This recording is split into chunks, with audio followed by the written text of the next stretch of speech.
"And what do you think of it all, Watson?" asked Sherlock Holmes, leaning back in his chair. "It seems to me to be a most dark and sinister business. Dark enough and sinister enough. Yet if the lady is correct in saying that the floor and walls are sound, and that the door, window, and chimney are impassable, then her sister must have been undoubtedly alone when she met her mysterious end. What becomes, then, of these nocturnal whistles? And what of the very peculiar words of the dying woman? I cannot think. When you combine the ideas of whistles at night, the presence of a band of gypsies who are on intimate terms with this old doctor, the fact we have every reason to believe that the doctor has an interest in preventing his stepdaughter's marriage, the dying allusion to a band, and finally the fact that Miss Helen Stoner heard a metallic clang which might have been caused by one of those metal bars which secured the shutters falling back into their place, I think there is good ground to think that the mystery may be cleared along those lines. But what then did the gypsies do? I cannot imagine. I see many objections to any such a theory. And so do I. It is precisely for that reason that we are going to Stoke Moran this day. I want to see whether the objections are fatal, or if they may be explained away." "But what in the name of the devil?" The ejaculation had been drawn from my companion by the fact that our door had been suddenly dashed open, and that a huge man framed himself in the aperture. His costume was a peculiar mixture of the professional and of the agricultural, having a black top hat, a long frock coat, and a pair of high gaiters, with a hunting crop swinging in his hand. So tall was he that his hat actually brushed the crossbar of the doorway, and his breadth seemed to span it across from side to side. A large face, seared with 1,000 wrinkles, burned yellow with the sun, and marked with every evil passion, was turned from one to the other of us, while his deep-set, bile-shot eyes and the high, thin, fleshless nose gave him somewhat the resemblance to a fierce old bird of prey. "Which of you is Holmes?" asked this apparition. "My name, sir, but you have the advantage of me," said my companion quietly. "I am Dr. Grimesby Roylott of Stoke Moran." "Indeed, doctor," said Holmes blandly. "Pray take a seat." "I will do nothing of the kind. My stepdaughter has been here. I have traced her. What has she been saying to you?" "It is a little cold for the time of year." "What has she been saying to you?" screamed the old man furiously. "But I have heard that the crocuses promise well," continued my companion imperturbably. "Ah, you put me off, do you?" said our new visitor, taking a step forward and shaking his hunting crop. "I know you, you scoundrel. I've heard of you before. You are Holmes the meddler." My friend smiled. "Holmes the busybody." His smile broadened. "Holmes the Scotland Yard Jack in office." Holmes chuckled heartily. "Your conversation is most entertaining," said he. "When you go out, close the door, for there is a decided draught." "I will go when I've had my say. Don't you dare to meddle with my affairs. I know that Miss Stoner has been here. I traced her. I am a dangerous man to fall foul of. See here." He stepped swiftly forward, seized the poker, and bent it into a curve with his huge brown hands. "See that you keep yourself out of my grip," he snarled, and hurling the twisted poker into the fireplace, he strode out of the room. "He seems a very amiable person," said Holmes, laughing. "I am not quite so bulky, but if he had remained I might have shown him that my grip was not much more feeble than his own." As he spoke, he picked up the steel poker and, with a sudden effort, straightened it out again. "Fancy his having the insolence to confound me with the official detective force. This incident gives zest to our investigation, however, and I only trust that our little friend will not suffer from her imprudence in allowing this brute to trace her. And now, Watson, we shall order breakfast, and afterwards I shall walk down to Doctors' Commons, where I hope to get some data which may help us in this matter." It was nearly 1 o'clock when Sherlock Holmes returned from his excursion. He held in his hand a sheet of blue paper, scrawled over with notes and figures. "I have seen the will of the deceased wife," said he. "To determine its exact meaning, I have been obliged to work out the present prices of the investments with which it is concerned. The total income, which at the time of the wife's death was little short of £1,100, is now, through the fall in agricultural prices, not more than £750. Each daughter can claim an income of £250 in case of marriage. It is evident, therefore, that if both girls had married, this beauty would have had a mere pittance, while even one of them would cripple him to a serious extent. My morning's work has not been wasted, since it is proved that he has the very strongest motives for standing in the way of anything of the sort. And now, Watson, this is too serious for dawdling, especially as the old man is aware that we are interesting ourselves in his affairs. So, if you are ready, we shall call a cab and drive to Waterloo. I should be very much obliged if you would slip your revolver into your pocket. An Ely's number 2 is an excellent argument with gentlemen who can twist steel pokers into knots. That and a toothbrush are, I think, all that we need." At Waterloo we were fortunate in catching a train for Leatherhead, where we hired a trap at the Station Inn and drove for 4 or 5 miles through the lovely Surrey lanes. It was a perfect day with a bright sun and a few fleecy clouds in the heaven. The trees and wayside hedges were just throwing out their green shoots, and the air was full of the pleasant smell of the moist earth. To me, at least, there was a strange contrast between the sweet promise of the spring and this sinister quest upon which we were engaged. My companion sat in the front of the trap, his arms folded, his hat pulled down over his eyes, and his chin sunk upon his breast, buried in the deepest thought. Suddenly, however, he started, tapped me on the shoulder, and pointed over the meadows. "Look there," said he. A heavy timbered park stretched up in a gentle slope, thickened into a grove at the highest point. From amidst the branches there jutted out the grey gables and high roof tree of a very old mansion. "Stoke Moran?" said he. "Yes, sir. That be the house of Dr. Grimesby Roylott." "There is some building going on over there." "That is where we are going." "There's the village," said the driver, pointing to a cluster of roofs some distance to the left. "But if you want to get to the house, you'll find it shorter to go over this stile, and so by the footpath over the fields. There it is, where the lady is walking." "And the lady, I fancy, is Miss Stoner," observed Holmes, shading his eyes. "Yes, I think we had better do as you suggest." We got off, paid our fare, and the trap rattled back on its way to Leatherhead. "I thought it as well," said Holmes as we climbed the stile, "that this fellow should think we had come here as architects or on some definite business. It may stop his gossip. Good afternoon, Miss Stoner. You see that we have been as good as our word." Our client of the morning had hurried forward to meet us, with a face which spoke her joy.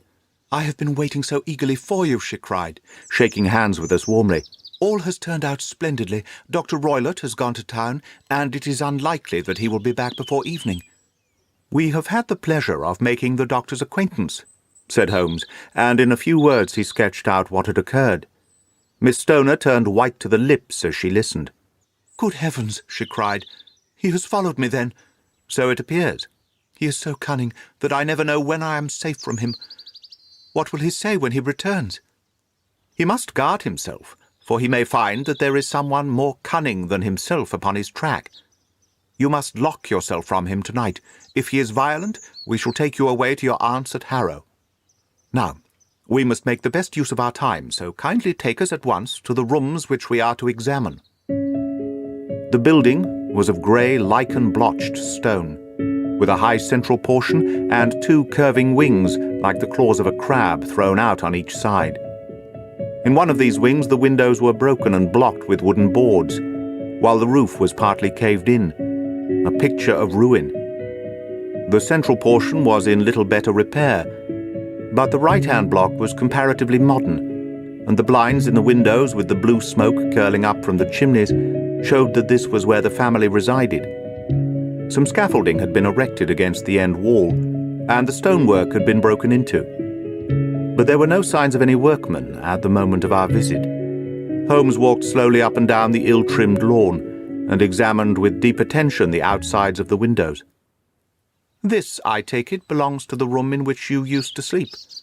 The centre one to your sister's, and the one next to the main building to Dr. Roylott's chamber. Exactly so, but I am now sleeping in the middle one, pending the alterations, as I understand. By the way, there does not seem to be any very pressing need for repairs at that end wall. There were none. I believe that it was an excuse to move me from my room. Ah, that is suggestive.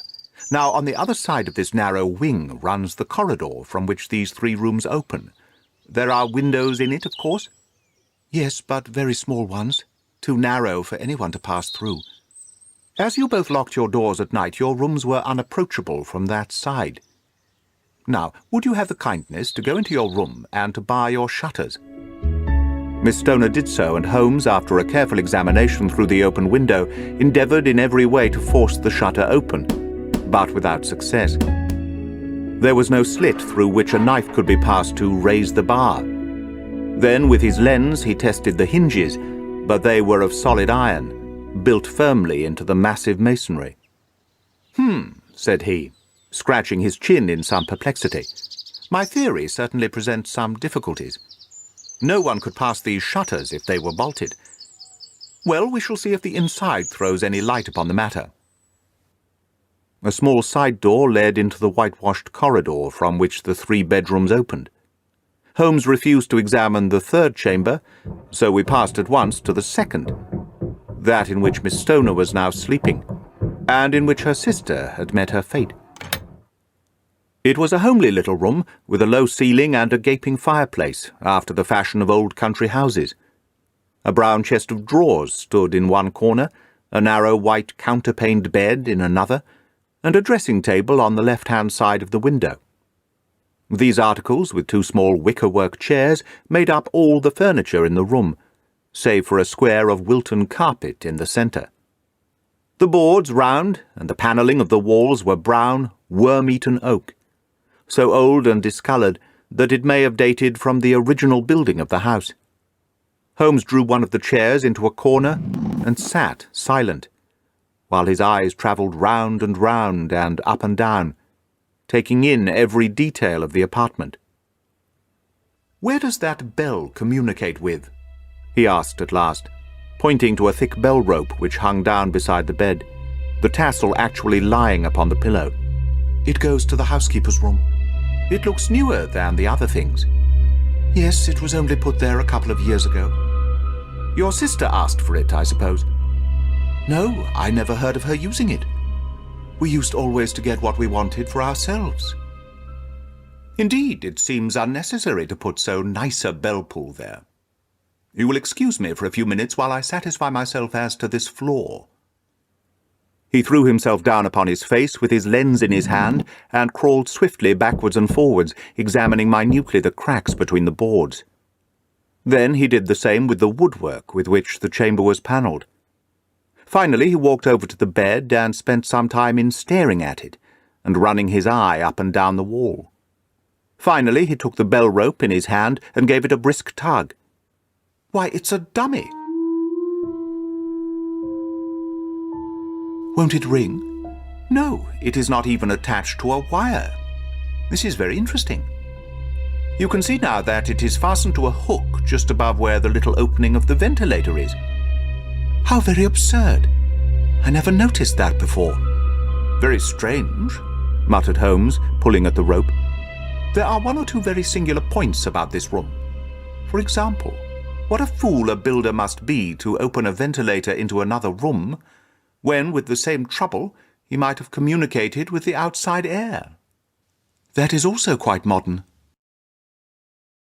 "Done about the same time as the bell rope." "Yes, there were several little changes carried out about that time. They seem to have been of a most interesting character. Dummy bell ropes and ventilators which do not ventilate. With your permission, Miss Stoner, we shall now carry our researches into the inner apartment." Dr. Grimesby Roylott's chamber was larger than that of his stepdaughter, but was plainly furnished. A camp bed, a small wooden shelf full of books, mostly of a technical character, an armchair beside the bed, a plain wooden chair against the wall, a round table, and a large iron safe were the principal things which met the eye. Holmes walked slowly round and examined each and all of them with the keenest interest. "What's in here?" he asked, tapping the safe. "My stepfather's business papers." "Oh, you have seen inside, then?" "Only once, some years ago. I remember that it was full of papers." "There isn't a cat in it, for example?" "No, what a strange idea." "Well, look at this." He took up a small saucer of milk which stood on the top of it. "No, we don't keep a cat. But there is a cheetah and a baboon." "Ah, yes, of course. Well, a cheetah is just a big cat, and yet a saucer of milk does not go very far in satisfying its wants, I dare say. There is one point which I should wish to determine." He squatted down in front of the wooden chair and examined the seat of it with the greatest attention. "Thank you, that is quite settled," said he, rising and putting his lens in his pocket. "Hello, here is something interesting."